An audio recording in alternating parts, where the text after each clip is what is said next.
Welcome back to lucky మోక్ష channel. మా videos first time చూస్తుంటే సబ్స్క్రైబ్ చేయడం అయితే మర్చిపోకండి. సబ్స్క్రైబ్ చేసిన తర్వాత బెల్ ఐకాన్ని క్లిక్ చేయండి. మా వీడియోస్ అన్నీ మీకు నోటిఫికేషన్స్ అయితే వచ్చేస్తాయి. సో మర్చిపోకుండా ఇప్పుడే సబ్స్క్రైబ్ చేసి వీడియోని అయితే స్కిప్ చేయకోకుండా కంప్లీట్గా చూడండి. టేస్టీ అండ్ హెల్తీ కొత్తిమీర చట్నీ ఎలా చేయాలో చూపించేస్తాను. ఫ్రెష్ కొత్తిమీర తీసుకోవాలండి. ఇలా పీసెస్గా కట్ చేయాలి. దాని తర్వాత తెల్లగడ్డలు ఇలా క్లీన్ చేసి పెట్టుకోవాలి. పచ్చిమిర్చి, చింతపండు ఒక హాఫ్ అన్ అవర్ ముందు ఇలా నానబెట్టుకొని పెట్టుకోవాలి. కొద్దిగా బెల్లం, ఇంకా తగినంత ఉప్పు. ఎలా చేయాలో కూడా చూపించేస్తాను రండి. ఈ ఫ్రెష్ కొత్తిమీర ఒక కట్ట లేదా 2 కట్టలు తీసుకొని 2 to 3 టైమ్స్ వాష్ చేసుకొని ఇలా పీసెస్గా అయితే కట్ చేసుకోవాలి. ఈ ఫ్రెష్ కొత్తిమీరని మిక్సీలోకి వేసుకొని దాంట్లోకి పచ్చిమిర్చి వేసుకొని కొద్దిగా ఉప్పు వేసుకున్న తర్వాత ఒకసారి అయితే మిక్సీకి వేయించుకోవాలి. ఒక్కసారి వేయించుకున్న తర్వాత తీసి తెల్లగడ్డలు వేయాలి. తెల్లగడ్డలు వేసిన తర్వాత కొద్దిగా చింతపండు నానబెట్టుకున్నది ఉంది కదా, ఆ చింతపండు వేయాలండి.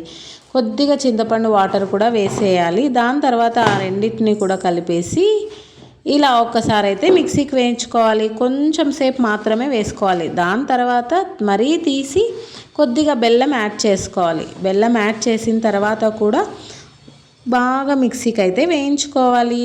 ఇదంతా ఫుల్ గ్రైండ్ అయిపోయిన తర్వాత స్టవ్ మీద పాన్ పెట్టి తిరువాత వేసుకోవాలండి. శనగబ్యాళ్ళు, ఉద్ది బ్యాళ్ళు. ఫస్ట్ అయితే ఆయిల్ వేసుకోవాలి. మరి ఆయిల్ చెప్పలేదని ఆయిల్ లేకోకుండా అలాగే వేయించుకోవద్దండి. ఆయిల్ కంపల్సరీ వేసుకోవాలి.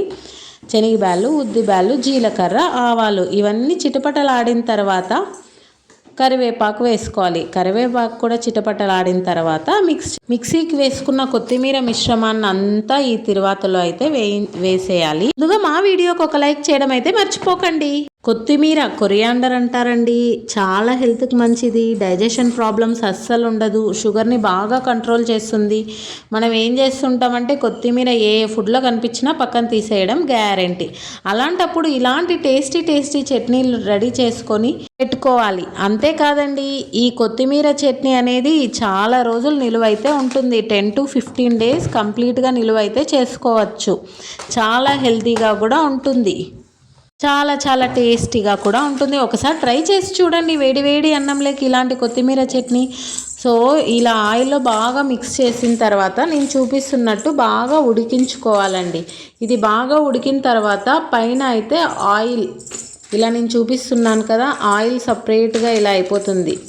సో దాని తర్వాత స్టవ్ ఆఫ్ చేయడము. అంతే, టేస్టీ కొత్తిమీర చట్నీ రెడీ. Thank you.